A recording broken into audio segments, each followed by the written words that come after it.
Hello and welcome. Today we're digging into a video commentary from Chicks on the Right. It's a pretty intense analysis of Candace Owens, her not voting, the conspiracy theories, all of it. It is definitely high octane. And, right off the bat, the material relies so heavily on character labels, on insults to dismiss her, and that might really weaken the persuasive impact, especially for listeners who are on the fence. Yeah. It seems like the big tension here is between catharsis and conversion. The creators are clearly, and I get it, they're feeling betrayed by her shift, and they just let it fly. Terms like hag, grifter, liberal. Freaking the lunatics. That's the first thing that just jumps out. And that's where the weakness is. When the hosts lean into language like, she's just a freaking grifter, or they call her followers sheep led to slaughter, it resonates with people who already dislike her. It feels good to say. Sure. But structurally, it's just an ad hominem fallacy. You're attacking the person, not her arguments. And the risk is you just end up looking reactive, emotional, almost like saying, she triggers us. Right. Instead of being authoritative, it just becomes this he said, she said thing. Exactly. Not facts versus fiction. So the suggestion here is to shift the focus. Move away from who Candace Owens is, a liberal, a grifter, whatever, and onto the consequences and, the illogic of her specific claims. So a tone of, what was it in the notes? Disappointed rationalism. Disappointed rationalism. Yeah, rather than just frustrated anger. I really like that framing. It positions the host as the stable ground here. So let's get concrete. Take the moment where they say, she's a liberal, she's just a freaking grifter. How could we retool that? Well, instead of that label, they could say something more tactical. Like, her stance on this topic mirrors strategies often used by the political opposition to suppress conservative turnout.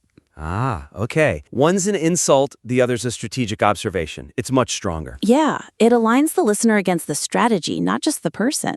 Okay, what about the whole social contract part? Owens claims it's broken because Charlie Kirk caught a bullet in the throat, metaphorically, and the host just dismiss it as lunacy. And dismissal isn't an argument, right? It's a huge missed opportunity to show why it's wrong. So instead of just calling it crazy, they could state it explicitly. Something like, Owens claims the social contract is broken. Okay, but opting out of the democratic process doesn't fix the contract. It actually cedes control to the very people she claims broke it.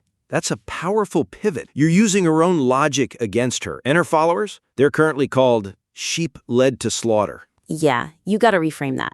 Make it an unfortunate strategic error, not a character flaw. Okay. You could say well-meaning listeners are being guided toward political apathy, which, mathematically just advantages the other side. It's not about them being stupid, it's about them being misled. That makes a really strong case for taking the high road. It's harder, for sure, when you're angry, but way more effective. Definitely. So, moving on, the next big thing is how the submission lists all of Owens's controversial claims about reality, but it doesn't really debunk them. This is a critical structural issue. The weakness is they just list her assertions, like the majority doesn't agree with ICE shooting people in the face, or that Christian Zionism is collapsing the Republican Party. And then they just pivot to how frustrating she is. Exactly. So they quote these really heavy accusations, but they don't provide a counter-narrative. They just let her points hang there, unchallenged. The listener hears her point, then the host's anger, but not the rebuttal. I noticed that too. It's like a laundry list of things she said that make us mad, but the why it's wrong is missing. It assumes the audience already knows. And we can't assume that. Not if the goal is to win people over who might be,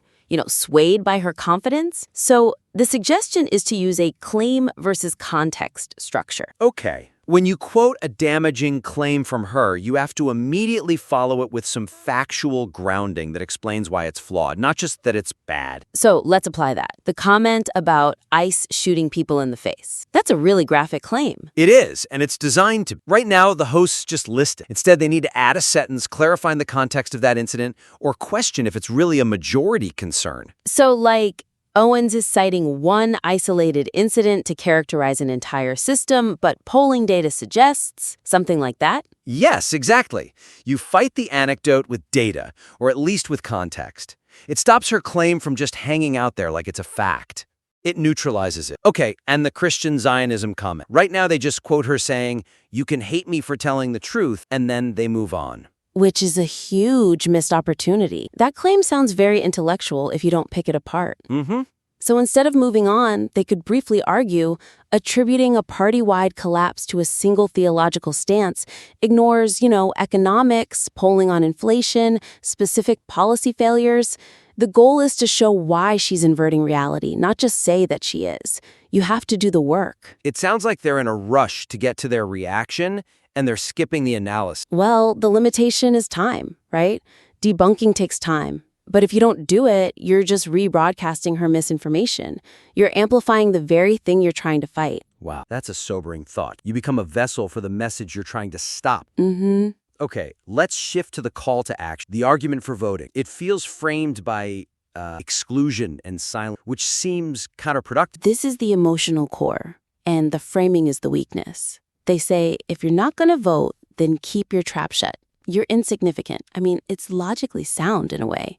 If you don't participate, you lose your voice. But it's so aggressive. It risks alienating the exact people you need, disenchanted conservatives who might be feeling the same fatigue she is. It does feel a bit like a parent scolding a child, doesn't it? And in politics, you need those people. You need the numbers. Exactly. The suggestion is to reframe it. Go from punishment for not voting to empowerment through voting. Contrast her stance of surrender with their stance of fighting back. I love that. Fighting back is a much better proposition than doing your duty or, shutting up. Absolutely. So, for an example, instead of you're insignificant, shut up about politics, try something like voting is the only microphone that cannot be muted. When you choose not to vote, you aren't protesting the system. You are removing your own seat at the table. Oh, that's so much more inviting. It tells the listener, we need you, not we don't want to hear from you. It validates their frustration but redirects it. Precisely. And you can build on that, contrast the cult behavior.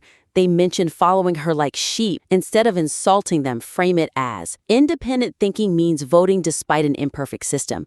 Following a leader into silence is easy. Doing the hard work of voting is brave. That's good. It frames voting as a rebellious act. Right. And you address that whole non-voting block not as people to be silenced, but as a demographic being neutralized by a bad strategy. Like, they want you to stay home so they win. Don't give them the satisfaction. Exactly. It taps into that competitive spirit. That's a complete 180 in tone, but it keeps the same message. Okay, final section. This one is a bit of a wild ride. The critique of the Erica Kirk conspiracy theory. It's just not structured clearly. Yeah, this part was a challenge to follow because the source material they're critiquing is so bizarre. The weakness is the chaos.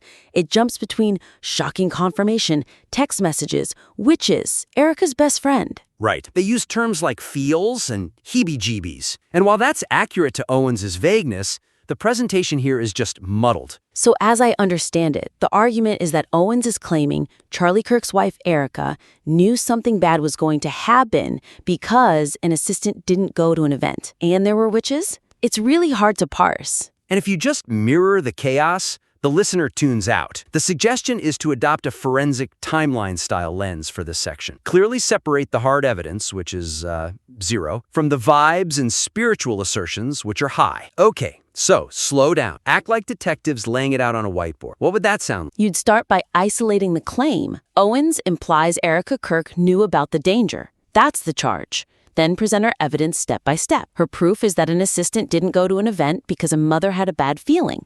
Okay, that's point A, the physical event. Then you introduce the witches element as something separate. Owens conflates spiritual anxiety, hexes and curses, with criminal foreknowledge. Ah, I see. By separating the spiritual claim from the criminal implication, the critique gets so much sharper. You're dissecting her narrative, not just reacting to the absurdity of it. That distinction is key. Right now, it's all lunacy. But detailing why it's lunacy is much more effective. It shows the mechanism of the deception. Lunacy is a label. A timeline is proof. You want to show the listener, look how she's taking a feeling about a hex and turning it into an accusation of a crime. It really highlights how important structure is when you're critiquing chaos. If you critique chaos with chaos, you just get noise. So, to recap the feedback here. Right. The creators have this strong passion, a clear stance, but the piece would be so much stronger by 1, replacing the name-calling with cold, hard logic. Correct. Shift from she's a hag to her argument is flawed because it just raises the level of discourse. And 2, directly refuting her specific claims about reality, not just mocking them. Use that claim versus context model. Don't let her assertions hang in the air. Pop every balloon with a fact. Third, invite voters back into the fold. Don't tell them to shut up. Yes, move from exclusion to empowerment. We need you, not you are insignificant. Make the voter the hero. And finally, organize the conspiracy theory debunking into a clear forensic timeline. Separate the vibes from the evidence. Be the detective, not just the reactor. Help the listener understand the chaos. This has been a fantastic critique. We'd encourage the listener to resubmit the next video once these tonal and structural shifts have been applied. We would love to see how it works in practice. Absolutely. I can't wait to see the next iteration. Keep fighting the good fight. Just, fight it with precision. Thanks for listening to the critique.